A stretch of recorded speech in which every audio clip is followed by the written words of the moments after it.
When I was a child in 1950s, I lived with my grandfather on his farm in the rural Arkansas.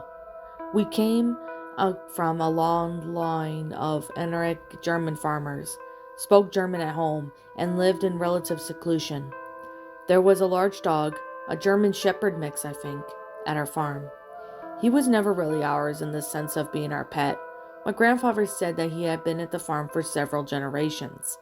Apparently never dying, the dog would wander freely around the countryside and then sleep on or under our porch at night.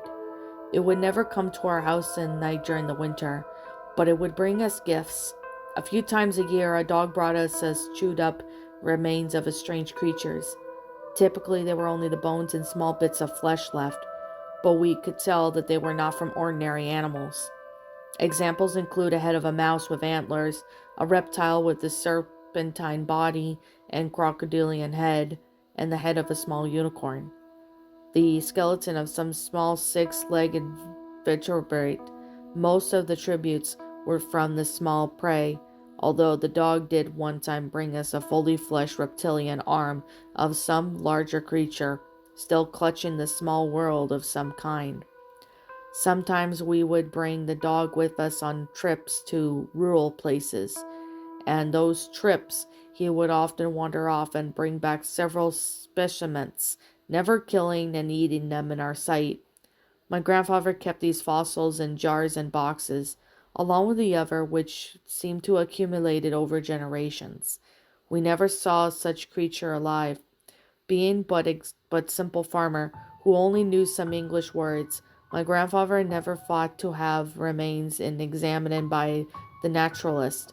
I often wish he had kept them in the cellar rather than the attic, so that they would not have been swept away from the tornado that destroyed our farm and forced us to move to the city. A couple of years before the twister, we found the dog lying dead in our vegetable garden. The dog had several swollen bites, and its jaw was a small winged creature with scales and yellow spikes. Severely mangled, we buried the dog near the garden, and my grandfather preserved the wings of the creature in a pickling jar with the rest of the collection. What's up, my pretties? It's the Lion Queen here.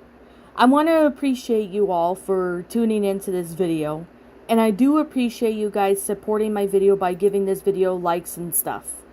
If you really enjoyed this video, be sure to leave a like, comment and subscribe if you're new, ring the bell for notifications to when I upload so that way you guys will get updated for whenever I upload.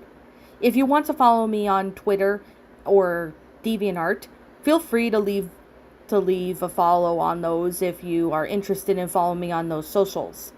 If you want to support my backup channel, known as Miss Dark Shigo, feel free to subscribe to it, as a link to that will also be in the About page section. And with that being said, and that being the case, thank you so much for watching, my pretties, and as always, please stay pretty.